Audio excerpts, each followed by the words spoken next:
Red టీవీలో మీ వ్యాపార ప్రకటనల కోసం ఈ నెంబర్ ని సంప్రదించండి 6281747728. Hi viewers, welcome to our channel. ప్రస్తుతం మనతో పాటు అమరావతి బహుజన జేఏసీ పోత్ల బాలకోటయ్య గారు ఉన్నారు. వారితో ఒకసారి మాట్లాడదాం. సార్ నమస్కారం. సార్ నమస్కారం.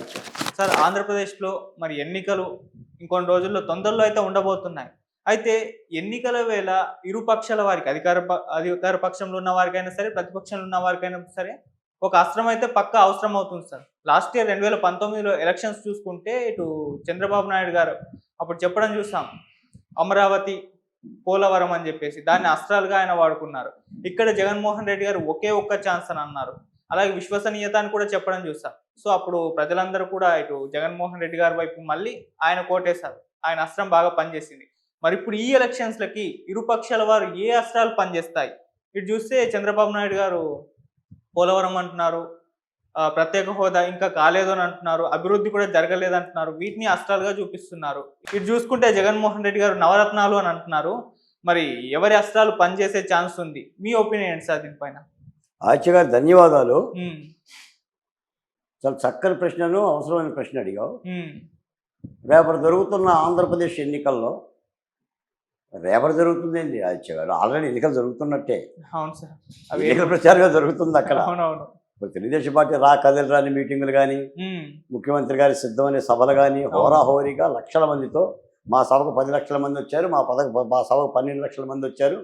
ఆల్రెడీ జరుగుతుంది. ఎన్నికల కమిషన్ షెడ్యూల్తో పని ఏముంది, ఆ షెడ్యూల్ వాళ్ళు ఇచ్చుకుంటారు అంతే. ఓటేయటానికి ప్రజలు సిద్ధంగా ఉన్నారు. ఈ ఎన్నికల్లో ఏది ప్రధానంగా పనిచేస్తుంది అంటే ఏ అంశాన్ని ప్రజలు స్వీకరిస్తారు? 2019 ఎన్నికల్లో అటు మీరు చెప్పినట్టుగా జగన్మోహన్ రెడ్డి గారు నాకు ఒక ఛాన్స్ ఇవ్వండి, నన్ను నమ్మండి, విశ్వసనీయత నా ఆయుధం, మాట తప్పను, నేను మడిని తిప్పను, అలా మాట తప్పితే చొక్కా పట్టుకొని అడగండి, చెప్పు తీసుకొని కొట్టండి, మాట తప్పిన నాయకులు చెప్పు తీసుకొని కొట్టాలి, చంద్రబాబు నాయుడు గారు అలా మాట తప్పారు, నేను తప్పను అని ఇలాంటి నినాదాలు, నవరత్నాలు ఈ ప్రణాళికతో వెళ్ళారు. తెలుగుదేశం పార్టీ అమరావతి కట్టాం, పోలవరం కూడా 72% కట్టాం, పట్టిసీమ కట్టాం, కియా పెట్టాం, ఆ సంక్షేమ పథకాలు పెట్టాం, పండక్కి అన్ని కులాల వారికి సంక్షేమ పథకాలు ఇచ్చాం, పెన్షన్ దాదాపు 3,000 రూపాయలు ఇచ్చాం, ఇలా పసుపు కుంకుమల కింద కానుకలు ఇచ్చాం, ఇలాంటి ఇత్యాది సంక్షేమ పథకాలతో వెళ్ళారు. విషయం ఏంటంటే తారుమారైపోయి అధికారంలో ఉన్న తెలుగుదేశం పార్టీ ప్రతిపక్షంగా మారింది, ప్రతిపక్షంలో ఉన్న వైసీపీ పార్టీ అధికార పక్షం అయింది. రేపటి ఎన్నికలకి ఏమిటి పరిస్థితి? ఇది చాలా ప్రతిపక్ష పార్టీలు కూడా ఆలోచించాలి. ఓ చెట్టు ఉందనుకోండి ఆదిత్య గారు, చెట్టుకు ఎన్ని వేర్లు ఉంటాయి? చాలా ఉంటాయి సార్, చాలా ఉంటాయి. కానీ ఈ వేర్లన్నిటిలో తల్లి వేరు ఒకటి ఉంటుంది. ఈ తల్లి వేరునే ప్రధానమైన వేరు అంటారు. చెట్టు నిలబడటానికి తల్లి వేరు కారణం. ఈ చాలా వేరుల్లో కొన్ని వేర్లు చనిపోయినా చెట్టు బతుకుతుంది, కానీ తల్లి వేరు చనిపోతే చెట్టు బతుకు. అందుకని యుద్ధంలో కూడా ఒక ప్రధానమైన అంశాలు 1-2 ఉంటాయి. రేపటి యుద్ధంలో కూడా అలాగే ఉంటాయి. అమరావతి బహుజన జేఏసీగా నాకంటూ ఒక తెలిసిన ఒక ఫిలసాఫికల్ యాంగిల్లో ఒక ప్రధానమైన అంశం రేపు పనిచేయబోతుంది. ప్రతిపక్ష పార్టీలు అభివృద్ధి అనే ఒక అస్త్రాన్ని పట్టుకొని వెళ్తున్నారు. జగన్మోహన్ రెడ్డి గారు రాష్ట్రాన్ని కుదేలు చేశారు, 12 లక్షల కోట్ల రూపాయలు అప్పు చేశాడు, మద్యాన్ని 1,50,000 రూపాయలకు అమ్మేశాడు, ఇసుకలు 2,000 కోట్ల రూపాయలకు అమ్ముకుంటున్నాడు, విద్యుత్ ఛార్జీలతో 50,000 రూపాయలు వడ్డం చేశాడు, లేదా భవనాలను తాకట్టు పెట్టాడు, ఆఖరికి సచివాలయాన్ని కూడా 370 కోట్ల రూపాయలు తాకట్టు పెట్టాడు. ఇత్యాది కార్యక్రమాలతో పోలవరం కట్టలేదు, ప్రత్యేక హోదా తేలేదు, ఇటువంటి అంశాలతో అభివృద్ధి అంశాలు అంటే కుదేలు పడ్డ అభివృద్ధి అంశాలతో పోతుంది. జగన్మోహన్ రెడ్డి గారు నేను నవరత్నాలు ఇచ్చాను, ఏ ప్రభుత్వం ఇవ్వని 2,55,000 కోట్ల రూపాయలు నేను బటన్ నొక్కి ప్రతి ఇంటికి ఇచ్చాను. ఇంటింటికి నేను ఇచ్చిన డబ్బులు 1,00,000 రూపాయలకు పైబడి చేరింది. ప్రజలు నన్ను విశ్వసిస్తారు, నాకు ఎవరిని నమ్ముకోవాలా, నేను నాకు అన్న లేడు, తమ్ముడు లేడు, తల్లి లేదు, దయ ఎవరో లేరు, నాకున్నంత ప్రజలు, కింద ప్రజలు, పైన దైవం అని ఆయన మాట్లాడుతున్నారు. మరి ఇప్పుడు ఏదైతే పని చేస్తుంది? నేను చెప్తున్నాను, ప్రతిపక్ష పార్టీలు చెప్పినట్టుగా అభివృద్ధి అంశాలతో పాటు అది అమరావతి కానీ, విశాఖ ఉక్కు కానీ, ఉపాధి లేని అవకాశాలు కానీ, జాబ్ క్యాలెండర్ కానీ, వీటన్నిటి జీతాలు లేని పరిస్థితి కానీ, వీటన్నిటి అంశాలతో పాటు ఒక అంశం రేపు ఎన్నికల్లో అస్త్రం కావాలి. ఉమ్, ఈ అస్త్రాన్ని ప్రతిపక్ష పార్టీలు మర్చిపోతుంది. అవును. ఒకటి అభివృద్ధి, ఉమ్, 2 అరాచకం. నా దృష్టిలో జగన్మోహన్ రెడ్డి గారి పరిపాలన అంటే అరాచక పరిపాలన. ఓకే. మీకు ఉద్యోగం లేకపోయినా, ఉపాధి లేకపోయినా 2 పూట్ల అన్నం తినే వాళ్ళం 1 పూటతో అన్నం తింటాం. ఉమ్, 3 రోజులు పస్తులైనా బతుకుతాం. కానీ మనుషులను చంపుతున్నారు, మనుషులు చనిపోతున్నారు, అరాచకం రాజ్యం వెళ్తుంది. ఓ కస్టడీలు, రోడ్డు మీదకి రాని పరిస్థితి, ఉమ్, భావ ప్రకటన స్వేచ్ఛ లేని పరిస్థితి. అవును. ఏదన్నా ప్రభుత్వాన్ని వ్యతిరేకంగా ఏదన్నా మాట్లాడాలన్నా, ఒక వాట్సాప్లో మెసేజ్ పెట్టాలన్నా భయపడుతున్న పరిస్థితి. అవును. మీరు గమనించండి, గతంలో జరిగింది. ఉమ్, రంగనాయకమ్మ 70 సంవత్సరాల వయసు కలిగిన ఆమె ప్రభుత్వం మీద తన అభిప్రాయాన్ని వ్యక్తం చేస్తే ఆ పెద్ద ఆమె మీద కూడా చర్యలు తీసుకుంది.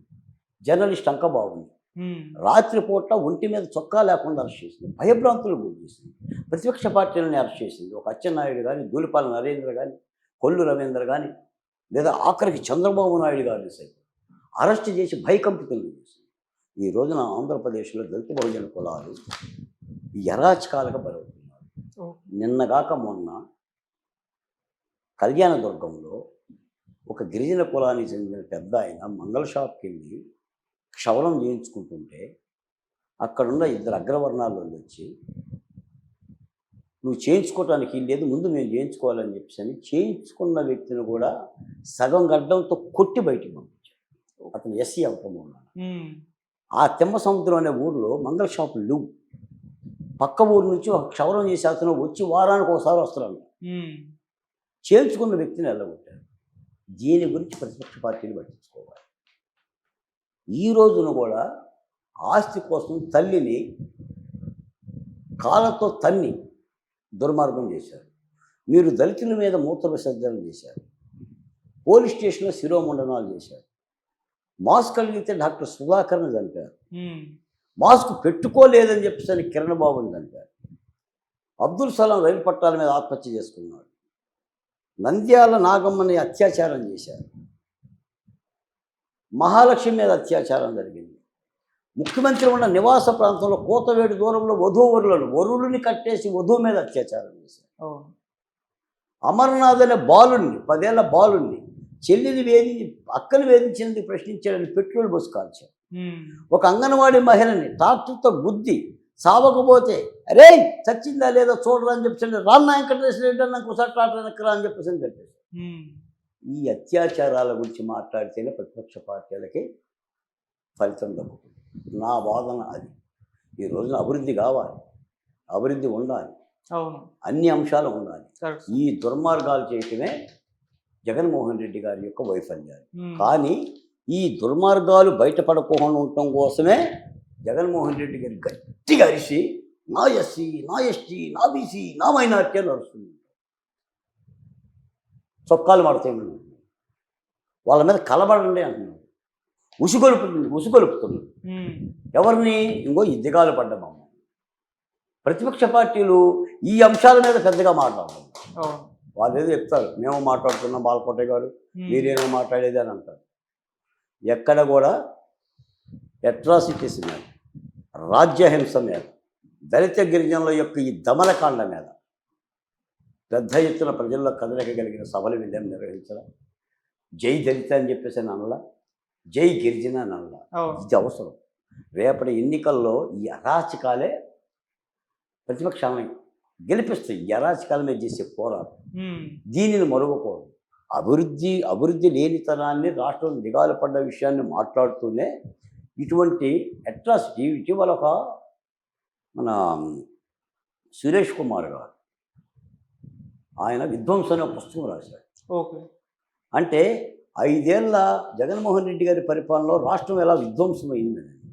చంద్రబాబు నాయుడు గారు, పవన్ కళ్యాణ్ గారు ఆ సభకి ముఖ్య అతిథులు. నేను ఆ సభలో ఒక వక్తని, నేను కూడా సభలో పాల్గొన్నా, మాట్లాడాను. బాబు గారికి, పవన్ కళ్యాణ్ గారిని కలిశాను. అంటే 16 మంది ముఖ్యమంత్రులు ఏలిన ఆంధ్రప్రదేశ్లో, అది ఉమ్మడి ఆంధ్రప్రదేశ్ కానీ ఇప్పుడున్న అవశేష ఆంధ్రప్రదేశ్ కానీ ఏ పరిపాలనలో కూడా విధ్వంసం అనే పుస్తకం రాలా నాకు తెలిసి. విధ్వంసం అనే పుస్తకం ఏ రచయిత రాయరా. ఇప్పుడు ఆలపాటి సురేష్ కుమార్ గారు రాశారు. అంటే అంత విధ్వంసం జరిగింది. ఆ విధ్వంసంలో కూడా ఈ నరమేధం జరిగింది, మనుషుల్ని చంపటం. నేను రాష్ట్రంలో పర్యటించా 2 దఫాలుగా. రాయలసీమ, కర్నూలు, కడప ప్రాంతాల్లో పర్యటించా. ఎక్కడా కూడా నాకు వచ్చిన దరఖాస్తులు రాష్ట్ర వ్యాప్తంగా నేను పర్యటిస్తే దాదాపు 3,960 దరఖాస్తులు వచ్చినాయి. వాటన్నిటిలో ఉన్న అంశం అది, అన్న నా భార్యని అత్యాచారం చేశారు, అన్న నా కొడుకుని జైల్లో పెట్టారు, అన్న నా భూమిని ఆక్రమించారు, అన్న నా కౌలు ఎగ్గొట్టారు, అన్న నా మీద కేసు పెట్టారు, అన్న నన్ను బెదిరిస్తున్నారు, అన్న బెయిల్ రావడం లేదు. కోడికత్తి సీన్ మీరు చూశారు కదా. 5 సంవత్సరాలు 5 నెలల మాసాలుగా ఈ యొక్క దుర్మార్గాన్ని ప్రతిపక్ష పార్టీలు ప్రజల్లోకి తీసుకెళ్ళాలి, మేము తీసుకెళ్ళాలి, మాతో పాటు వాళ్ళు కలిసి తీసుకెళ్ళగలిగితేనే జగన్మోహన్ రెడ్డి గారికి కాస్త విరుగుడు మంత్రం అవుతూ.